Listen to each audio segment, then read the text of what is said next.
Este mensaje se llama Llegando a tiempo.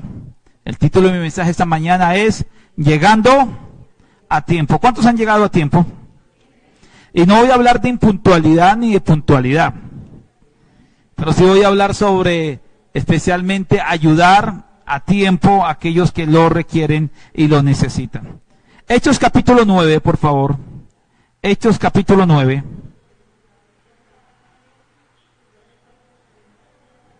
Hechos capítulo 9.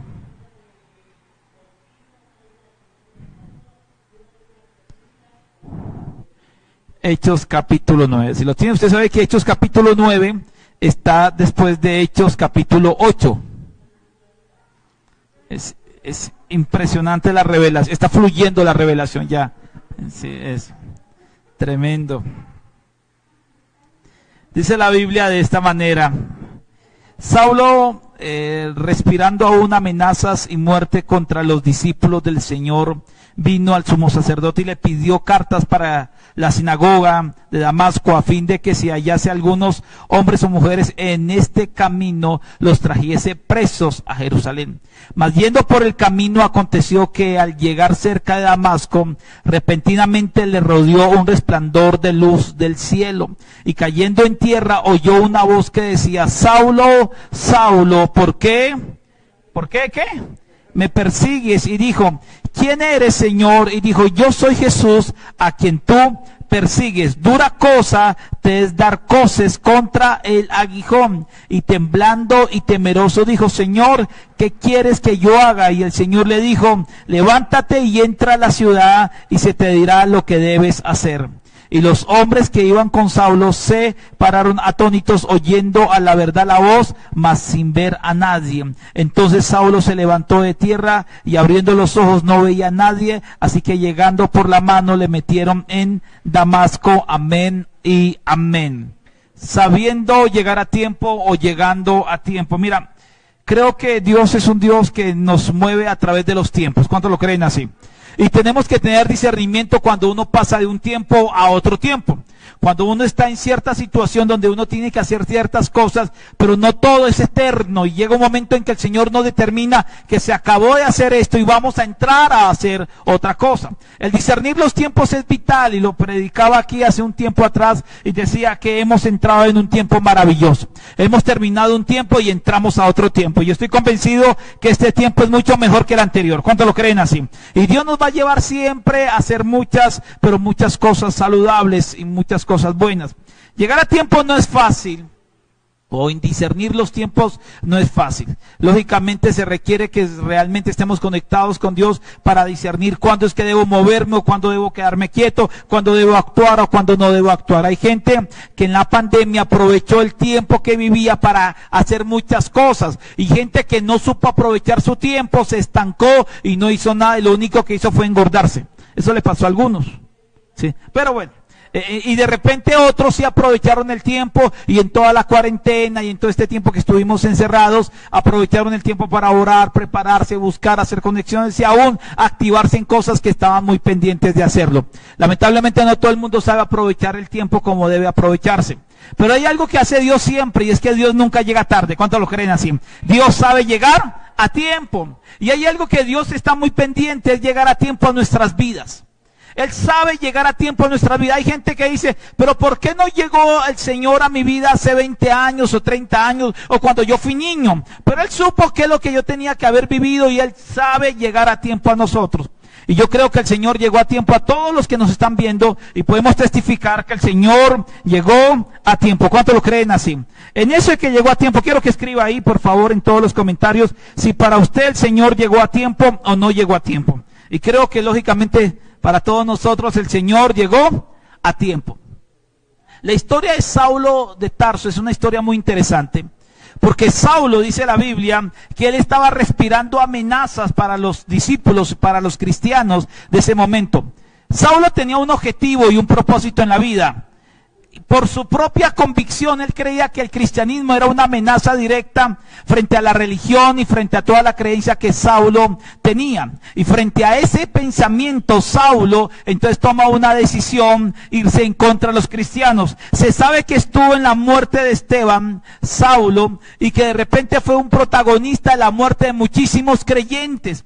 Él era un enemigo público de cristianos y él había conspirado y había cuadrado todo para perseguir en Damasco y tomar todo cristiano que encontraba y llevarlo a la cárcel y hacer una cantidad de cosas terribles contra los cristianos. Ese era el objetivo de Saulo. El plan de Saulo era atacar directamente a la iglesia, volverse, y se cree que había sido un asesino de creyentes y ahora seguía conspirando, respirando, dice la Biblia, para seguir haciéndolo. Pero lo que no sabía Saulo es que en este camino hacia Damasco Dios iba a intervenir. Oh, cuánto maravilloso es el Señor. Dios iba a intervenir. E intervino Dios a tiempo a la vida de muchas personas, pero sobre todo vino a la vida de Saulo. Y Dios supo en qué momento preciso tenía que intervenir para que Saulo no siguiera con su camino equivocado de asesinar creyentes. No sé si alguien me está entendiendo esto, pero le quiero decir algo. Dios sabe llegar a tiempo a nuestras vidas. Y cuando Él viene e interviene en alguna área de nuestra vida, es porque nos está librando de algo terrible.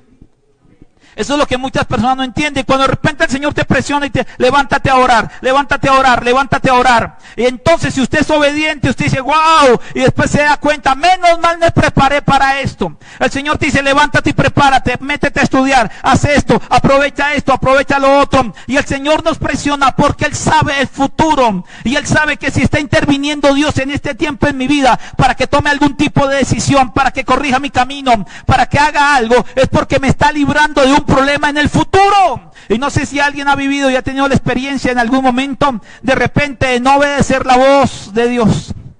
Ha tenido esa experiencia de decir yo hago mi voluntad y no la de Dios. De decirle, Dios, yo sé que me estás insistiendo en algo, pero después lo hago. Y de repente vienen unas consecuencias terribles y nos damos cuenta que si hubiéramos sido obedientes, no hubiéramos pasado por ese terrible momento.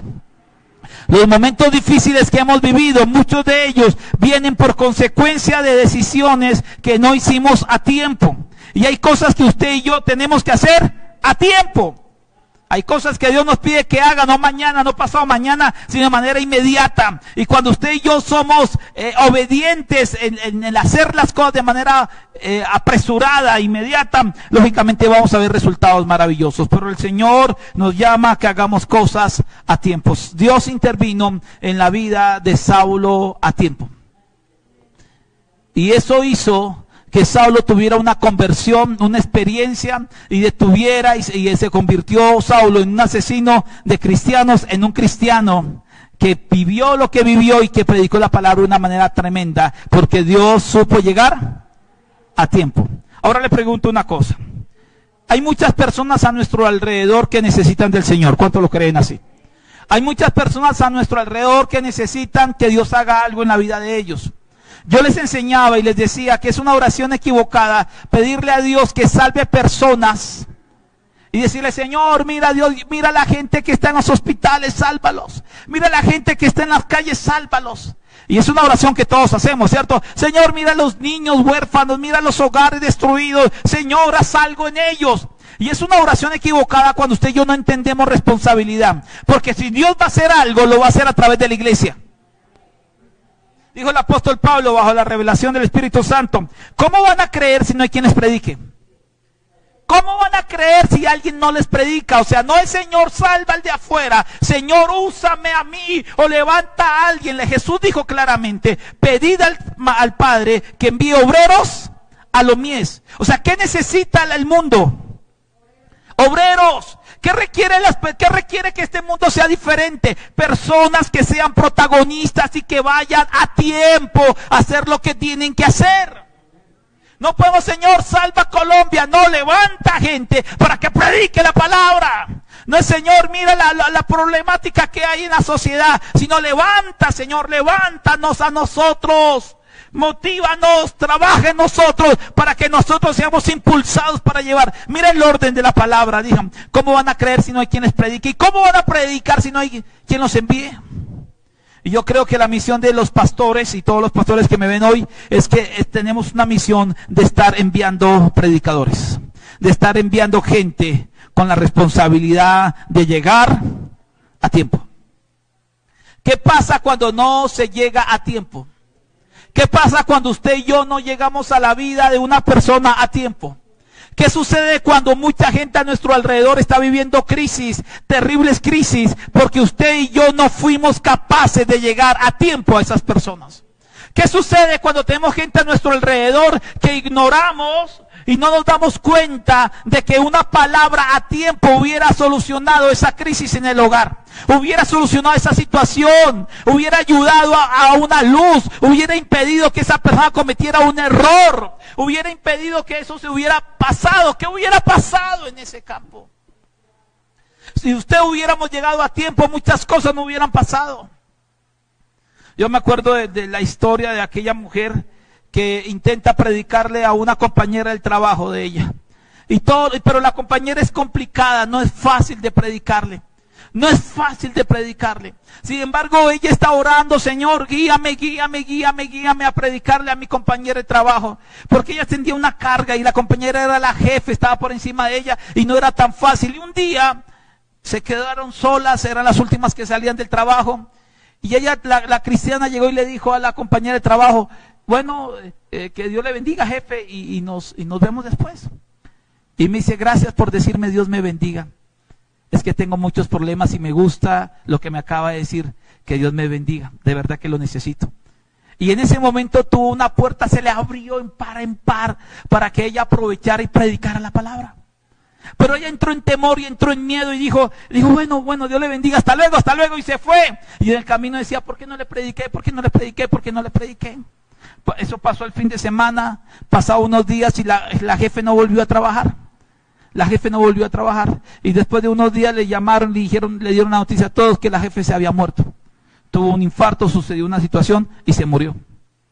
Y ella decía: pero yo tuve la oportunidad de predicar y no lo hice, no lo aproveché. Porque si el evangelio llega a tiempo a una vida, ¿cómo sería todo diferente?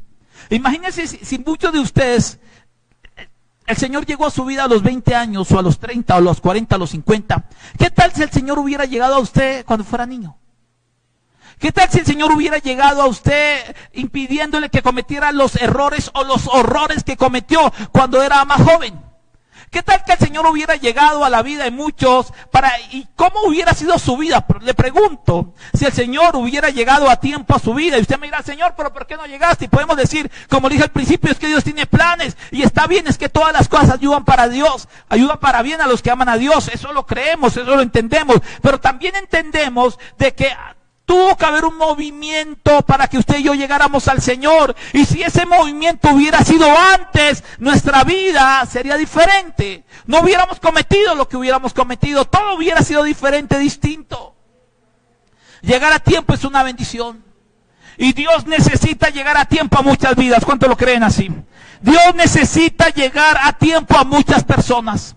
Hay gente que está viviendo unas crisis terribles y Dios necesita llegar a tiempo a esas vidas para sanar personas, para restaurar personas, para levantar personas. Y Dios lo va a hacer a través de la iglesia. No hay otro medio, no hay otra forma. Si Dios hace algo, lo hace a través de la voz de un creyente, de un cristiano. ¿Cuántos lo creen así?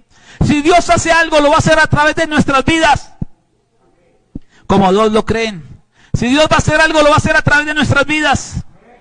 Es la manera en que Dios actúa. Dios es espíritu, nosotros somos el cuerpo de Cristo. Y si Dios se va a mover, es a través de nosotros. Por eso nos dio poder, por eso nos dio autoridad, por eso nos dio unción, nos dio el Espíritu Santo y nos dio una vida con propósito. Y la gente que no entiende eso, cree que ser cristiano es simplemente que Dios me bendiga, y Señor, y dame, y no entiende que si Él me da es para también dar. Y que si Él me ha salvado, es para que también yo llegue con la salvación a otros. Que alguien comprenda un principio del cristianismo. El cristianismo no simplemente es que yo estoy aquí para que Él me dé y me bendiga. Señor, dame, ayúdame, bendecime, restaurame. Por eso somos ovejas. Ayúdame, bendecime, restaurame. Y todo es meme para mí. ¿Y los demás qué? Y es que llega un momento en que el propósito de Dios se revela en nuestras vidas y entendemos que si Dios nos ha hecho algo con nosotros es para darlo a los demás. Si Él nos liberó, es para ayudar a liberar a otros. Si Él nos restauró, es para ayudar a restaurar a otros. Si Él nos perdonó los pecados, es para ayudar que otros también reciban ese perdón de Cristo Jesús. Si Él hizo algo con nosotros, es para hacerlo. ¿Y cuántos están agradecidos con Dios? ¿Y cuántos pueden decir, Dios me ha dado muchísimo? ¿Para qué es? Para poder dar. Y tenemos que aprender a llegar a tiempo. Y en esto de aprender a llegar a tiempo, quiero enseñarles 3 cosas que son fundamentales para que usted y yo lleguemos a tiempo. Número 1, tiene que ver con la observación y el discernimiento. Observación y discernimiento. Tenemos que ver a nuestro alrededor como nunca antes y tenemos que empezar a observar y a discernir lo que está pasando a nuestro alrededor. Tenemos que empezar a discernir si es el momento exacto de poderle llegar a una persona, de aprovechar un instante, de aprovechar un momento. ¿Cuántos familiares nuestros están pasando por crisis y usted y yo no estamos pendientes de ellos? ¿Cuántas personas están pasando por alguna situación compleja y complicada y usted y yo le estamos ignorando? Y de repente no estamos discerniendo, no estamos observando lo que está pasando a nuestro alrededor. Los que amamos y creemos de que nuestras familias van a llegar a los pies de Cristo. ¿Cuántos lo creen así? De que no se va a quedar uno por fuera. ¿Sabe que va a venir un momento en que ellos serán sensibles? Un momento en que ellos dirán, necesito que algo pase. Y cuando ellos pasen por una crisis, usted tiene que estar ahí pendiente, porque en algún momento te van a llamar y te van a decir, ¿sabes qué? Necesito hablar con alguien. O de repente Dios te va a guiar para llamar a alguien y decirle, mira, tengo una carga por ti, dime cómo estás. No, bien, no, dime cómo estás. No, estoy bien, no, dime la verdad, dime cómo estás. Y después de preguntarle 3 veces, la persona se va, sí, de verdad, estoy viviendo esto. ¿En qué te puedo ayudar? Quiero invitarte a comer un día. ¿Pero por qué? Quiero invitarte a comer, quiero sentarme contigo, hablar un ratico. Y de repente empieza usted a descubrir de que la persona está pasando por unos líos tremendos y que Dios debe llegar a tiempo a esa persona. Por eso tenemos que empezar a levantar nuestra mirada y observar a nuestro alrededor. ¿Qué es lo que está pasando con las personas, con la gente que estamos, con un compañero de trabajo, con un compañero de estudio? Dios va a empezar a colocar carga en nuestro corazón por alguien. Nos va a aparecer a la mente, a nuestra imaginación, a nuestra memoria, personas que hace rato no hablamos con ellos y es por algo. Llegar a tiempo va a salvar personas, llegar a tiempo va a rescatar personas, llegar a tiempo va a hacer que muchas personas sean diferentes. Hay una tremenda responsabilidad en nosotros cuando alrededor nuestro suceden cosas y que de repente nos damos cuenta que si hubiéramos predicado, hubiéramos hablado, hubiéramos buscado, hubiéramos hecho algo, toda esa crisis no hubiera pasado en las personas. ¿Cuántas cosas tenemos que observar a nuestro alrededor? ¿Cuántas cosas tenemos que mirar alrededor nuestro? Porque hay gente que está viviendo un momento especial y necesita que Dios llegue a tiempo. Necesitamos que el Señor llegue a tiempo. Un hijo, un sobrino, una sobrina, un papá, una mamá, un familiar, un vecino, un compañero de trabajo. Gente que está a nuestro alrededor y de repente solamente nos miramos a nosotros. Tenemos que levantar nuestra mirada, como dice Juan 4, alzad vuestros ojos y mirad los campos. Y alza vuestros ojos y mira a tu alrededor, porque hay gente que está urgida y necesita de Dios y solamente Dios va a hacer algo a través de nuestras manos. ¿Cuántos lo creen así? Quiero que escriba usted ahí, quiero que usted lo diga aquí, los que están aquí conmigo, dígale, Dios me va a usar para llegar a tiempo. Y quiero que escriba usted, los que están viéndome a través de la transmisión, dígale, Dios me va a usar para llegar a tiempo. Tengamos discernimiento, tengamos sensibilidad espiritual, seamos obedientes cuando el Señor nos indique que tengamos que hacer algo. Es fundamental que caminemos sobre esto. Lo primero para llegar a tiempo es tener una observación y discernimiento. Lo segundo para llegar a tiempo, tenemos que tener una acción y una estrategia o acción estratégica. Gracias, mi hermano. Muchas gracias. Una acción estratégica. ¿Qué significa una acción estratégica? Significa de que no siempre podemos llegar de la misma manera a todas las personas que quisiéramos. El Señor sabía cómo le llegó a Saulo. El Señor sabía. A Saulo no se le podía llegar de otra manera o de otra forma como le llegó. Porque Dios mismo se le apareció en el camino y lo tocó de manera impresionante. Porque cada persona tiene una experiencia diferente. Y nosotros tenemos que buscar una estrategia para llegar a las personas. ¿Cuántos lo creen así? Por eso, aquí donde no solamente juega el discernimiento, sino juega algo importante y es la guía del Espíritu Santo para saber cómo puedo llegar a esas personas para llegar a tiempo. No es lo mismo predicarle a un adolescente que a un adulto. No es lo mismo llegarle a tiempo a una persona con cierto estrato social a otro de otro estrato social. No es la misma manera llegarle a unos que a otros. Eso lo entendemos en la madurez. No es lo mismo llegarle a adolescentes que están en la calle, a jóvenes que estudian en un colegio. No es lo mismo llegar a gente milenia como a gente del siglo pasado o del milenio pasado, que son la gran mayoría aquí. No es lo mismo. No, gracias, sí, gracias. Nosotros somos del milenio pasado, yo soy del milenio pasado, no soy, y algunos son de este milenio, milenios. Entonces, pero no es lo mismo llegarle a una generación que a la otra. Por eso la estrategia aquí es vital. Porque si queremos llegar a tiempo, tenemos que tener estrategia, y esta estrategia nos tiene que llevar a una acción. Y Dios te va a guiar, porque cuando usted tiene discernimiento y Dios te coloca una carga y tú dices, tengo que llegar a tiempo a una vida, porque Dios va a restaurar, va a salvar, va a sanar a alguien, entonces Dios te va a dar una estrategia. Una estrategia para llegar a ellos, una estrategia para poder llegar a personas que realmente lo requieran y lo necesitan. Y necesitamos movernos en estrategia. Y Dios en este tiempo nos va a dar muchas formas de llegar a la gente. ¿Cómo el Señor le llegó a Zaqueo? ¿Llegó a tiempo o no llegó a tiempo a la vida de Zaqueo? Un hombre que agarraba, cobraba dinero, estaba trabajando con el Imperio Romano, era un cobrador de impuestos. Te ganaba cierto dinero, la gente lo odiaba terriblemente, nadie lo quería, y de repente él quería ver a Jesús. Era una persona bajita de estatura, se subió a un árbol, al sicómoro, y estuvo ahí mirando, pero de repente Jesús dijo, a este hombre me lo gano de una manera. No le voy a predicar, hijo del diablo, sin vergüenza. No era la estrategia, porque cuando Jesús llegó, pasó y vio a Zaqueo, subió en el árbol, ¿qué le dijo Jesús? Hijo del diablo, sin vergüenza, ladrón, arrepiéntase, pecador. ¿Así le dijo Jesús? ¿Cómo le dijo Jesús? Baja, date prisa, porque hoy voy a cenar contigo, hoy voy para tu casa. Hoy te visito, hoy te visito. ¿Quién me está entendiendo esto? Y entonces Jesús lo visita. Y no le dice nada, no le está diciendo, mira, tienes que cambiar, tienes que ser diferente, tienes que arrepentirte. No le dice nada, simplemente le dice, hoy te visito. Y si dice, hoy te visito, ¿qué sucede? Inmediatamente Zaqueo, después de esa visita de Jesús, se levanta y dice, oh, mis queridos, si yo he defraudado a alguien, 4 veces le regreso y voy a dar toda la mitad de lo mío. Y dice, oh, eso fue un toque extraordinario de transformación, porque simplemente Jesús lo visitó. Y hay gente que necesita una visita. Y va a ser la estrategia que Dios te dé. Visita a alguien. Llama a alguien, pregúntale a alguien. Es la estrategia que Dios te va a dar. Habla con fulano, llámalo, invítalo a comer pollo, dice el apóstol. Hay que invitarlo a comer pollo, o hamburguesa, o arepa venezolana, no sé, pero hay que hacer algo. Hay que empezar a hacer algo con la gente. Dios te va a decir, llámalo, o te va a dar alguna excusa, o te va a dar alguna razón, pero te va a mostrar una estrategia. Una estrategia. La mujer adúltera, ¿cómo el Señor se la ganó? Merecía la muerte. Y Jesús empieza a escribir en el suelo. Y la gente estaba con piedra lista y dice, Señor, ¿qué hacemos? La ley dice que hay que matarla porque la sorprendimos en el mismo acto de adulterio. Abrimos la tienda, la cortina de la casa y estaban ahí pecando. Y ya merece la muerte. ¿Qué hacemos, Señor? Y el Señor está escribiendo en tierra. ¿Sabe qué está escribiendo en tierra?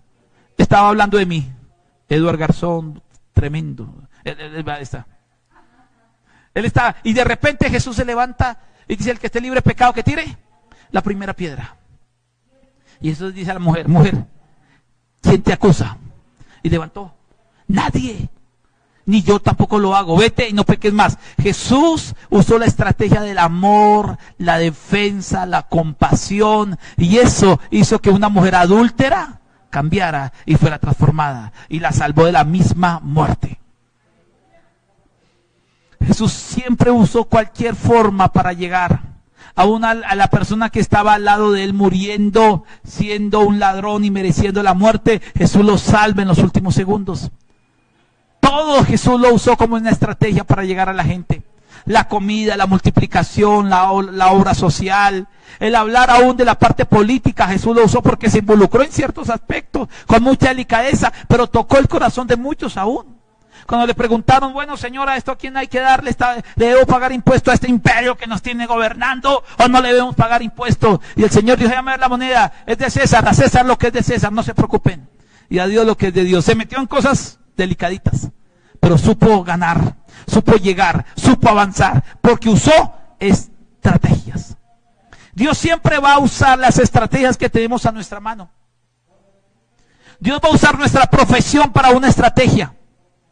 Por eso, por ejemplo, Margeli, que es enfermera, Dios la va a usar y la seguirá usando, esa enfermera, para que llegue a muchas vidas que lo requieren. Dios va a usar su profesión, su experiencia, su vida, su talento, sus años, sus experiencias para llegar a muchas vidas. ¿Cuántos lo creen de esa manera? Eso es lo que Dios va a hacer, pero tenemos que empezar a usar estrategias y a irnos a la acción. No podemos quedarnos pasivos. Si veo a alguien que está en una crisis, yo tengo que hacer algo, tengo que inventarme algo, tengo que buscar la manera para llegar a esas vidas.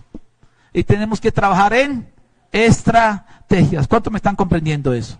Lo primero que tenemos que hacer para llegar a tiempo: discernimiento, observación y discernimiento. Lo segundo, ¿qué es? Estrategia. Y lo tercero, ¿qué es? No lo he dicho. Lo tercero es cuidado de permanencia. De permanencia, cuidado de permanencia. Mira, no solamente tenemos que hacer que alguien llegara a tiempo, sino que tenemos que cuidar a aquella persona que Dios tocó una vez. Y no podemos descuidarlo. Jesús llegó y le dijo a Saulo, ve a la casa en Damasco y se te dirá lo que tienes que hacer. Porque no basta la experiencia, hay que hacer el cuidado posterior. No basta que la persona que solamente sea tocada hoy, sanada hoy, hay que cuidarlo posteriormente. Porque eso que tuvo como experiencia se puede quedar ahí, en una experiencia nomás, y la gente no va a vivir un cambio permanente. Y para hacer un cambio permanente no solamente tengo que estar pendiente de llegar a tiempo a la persona, sino de poder cuidar aquello que el Señor hizo a tiempo en la persona. ¿Quién me está entendiendo esto? O sea, ¿cuánta gente la Biblia le llama a eso semilla? Que se dio el sembrador y sembró semilla. Y una semilla cayó en buena tierra, pero la tercera parte o las tres partes siguientes cayeron ¿dónde? En lugares donde la semilla se iba a perder, en pedregales, junto al camino y en espinos. ¿Qué sucede? Es que yo tengo que lograr que mi semilla caiga en buena tierra. Y para que caiga en buena tierra mi semilla, tengo que buscar la manera de quitar los pedregales, de quitar los espinos y de arrojar la semilla en buena tierra. Tengo que cuidar la semilla. Y el cuidar la semilla significa que yo no puedo quedarme con la experiencia que alguien tuvo, sino tengo que buscar la manera de cuidar a esa persona y de permanecer en esa persona. Mira lo que pasó con Saulo. Saulo tiene su experiencia y el Señor le dice, ve, él queda ciego y ve a Damasco. Y está en Damasco en la casa de un tal Judas y de repente Dios le habla a Ananías. Ananías en la Biblia no se muestra más. No es el mismo Ananías de Hechos 5, es otro tipo de Ananías. Y no dice la Biblia sobre Ananías, no. Ananías fue usado una sola vez. Una sola vez. Y esa vez fue suficiente. Porque a veces hay gente, es que yo no he llegado a un estadio, yo no he llegado a no sé qué. No importa, no importa, porque hay gente que tiene una misión en la vida. Y puede ser pequeña, pero esa misión puede lograr cosas grandes. A Ananías Dios le habla y dice, levántate, ve a tal parte y quiero que hables con Saulo y le ministres a Saulo. Y de pronto él dice, pero Saulo es un asesino. Y entró, yo creo que en angustia Ananías, porque dice, ¿qué tal que sea una trampa y me maten? Pero Ananías fue alguien obediente. Y fue donde Saulo, tembloroso tal vez, y cuando llegó a la casa Saulo había tenido una experiencia y estaba ahí encerrado y estaba ciego. Él no entendía todo lo que estaba pasando, todo lo que estaba sucediendo, y él decía, ahorita llega un cristiano y me va a matar también, porque yo maté a muchos cristianos. Y él estaba temeroso y estaba así todo experimentando algo, y de repente llega Ananías, y cuando llega Ananías, ¿sabe? Fueron las primeras palabras de Ananías: hermano Saulo. Lo aceptó, le ministró, oró, lo bautizó y lo llevó hacia la congregación, lo presentó frente a los hermanos, lo empezó a involucrar en las cosas del Señor. Ananías fue ese primer maestro que tuvo Saulo. Ananías fue ese primer consolidador que tuvo Saulo, porque Dios no solamente se quiere quedar en nuestra experiencia y darnos una experiencia de salvación, sino Dios quiere posteriormente cuidar aquello que el Señor ha entregado en nuestras vidas. Y de repente a veces nosotros llegar a tiempo no solamente predicarle a alguien y ya verás si quieres congregarte o no. Tenemos que buscar la manera de cuidar a esas personas. Tenemos que buscar la manera de estar pendiente de aquellos. ¿Cuánto lo creen así? De buscar que aquello que comenzó Dios, la buena obra, no se pierda. Hay gente que se anima y va muy bien, pero por falta de cuidado, se enfría. A veces creemos o pretendemos que la gente camine rápido, corriendo rápidamente en las cosas del Señor, y no es así. Hay gente que va a caminar, pero necesita todavía más ayuda, No, hay gente que nace sentado, hermano, que nace de pie. ¿Ha visto? Hay gente que se convierte y ahí nadie lo empuja, nadie lo visita, nadie lo llama y anda en el Señor, increíble. Ojalá todo el mundo fuera así, pero no es así. Hay gente que llega al Señor y necesita, y son bebés recién nacidos, y necesita cuidado. Dios nos va a dar una experiencia con nuestros hijos, pero esto que Dios nos dio en nuestros hijos tenemos que cuidarlo. Dios nos va a dar una experiencia con nuestra pareja, para que nuestra pareja, nuestro hogar se restaure, pero no se confíe de que ya porque hoy están viviendo en paz y felices, entonces no hay que seguir invirtiendo paz y bendición sobre la casa, porque entonces se descuida aquello y se pierde aquello que el Señor ha estado haciendo.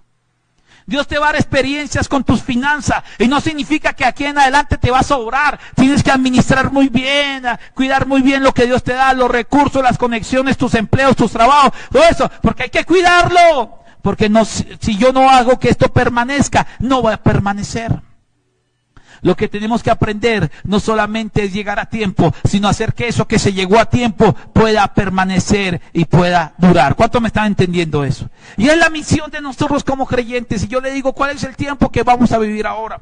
Es un tiempo maravilloso, es un tiempo hermoso, es un tiempo poderoso. Y lo vamos a experimentar a partir de ahora. Porque cada vez que se predique la palabra se activa algo en el ministerio y se activa algo en la iglesia. Y es que vamos a empezar a entrar, a llegar a tiempo a muchas vidas. Porque lo que viene para lluvias de bendición es un tiempo de cosecha. Un gran tiempo de cosecha, ¿cuánto lo creen así? Un gran tiempo de cosecha. Y entonces vamos a empezar a llegar a tiempo a muchas vidas que lo requieren y lo necesitan. Y Dios nos va a empezar a dar discernimiento para poder llegar y saber llegar a muchas personas. Pero no solamente nos va a dar discernimiento, sino nos va a dar estrategias. Y vamos a usar muchas estrategias. Y Lluvias de Bendición va a empezar a entrar en muchas estrategias para que muchos reciban del Señor. Pero no solamente nos vamos a quedar ahí, sino vamos a cuidar aquello que el Señor comenzó. Y si tú tuviste una experiencia y Dios llegó a tiempo a tu vida, o llegó a tiempo a tu familia, o llegó a tiempo a alguna de tus áreas de tu vida, por favor, de ahí en adelante te pido el favor de que cuides aquello que el Señor te entregó. Y termino con esta reflexión. Cuando el Señor le dio a José y a María a Jesús, José tenía la responsabilidad de cuidar a Jesús. Y cuando le tocó huir para Egipto por causa de la persecución que tenía Herodes, José se levantó y fue para allá y supo cuidar a su hijo, porque supo cuidar a Jesús, supo cuidar, era su responsabilidad. Y Jesús era Dios, y podía José rebotarse y decir, yo que voy a ir por allá, que Dios mande ángeles y punto. Pero no lo hizo. ¿Y sabe por qué no lo hizo? Porque él fue responsable. Y él decía, yo tengo que cuidar lo que es Jesús. Y hoy Jesús está en nuestra vida y tenemos que cuidar que Él crezca. ¿Cuánto lo creen así? Y tenemos que cuidar lo que Él comenzó en nuestras familias, y lo que Él comenzó en nuestras finanzas, y lo que Él comenzó con nuestros hijos, y ese llamado que Dios nos hizo, y ese ministerio que Dios nos dio, lo tenemos que cuidar. Ese liderazgo que tenemos lo tenemos que cuidar. Ese pastorado lo tenemos que cuidar. Ese ministerio lo tenemos que cuidar. Yo hablaba con alguien estos días. Yo le dije, Dios te dio un ministerio, cuídalo. No lo puedes votar. Es que quiero votarlo. No lo votes. Es tu responsabilidad. Vas a darle cuentas a Dios de ese ministerio. Vas a darle cuentas a Dios de ese liderazgo. Tenemos que ser responsables con lo que el Señor nos dio. Y ese es el tiempo que vamos a vivir y vamos a experimentar en Lluvias de Bendición. ¿Cuántos lo creen así?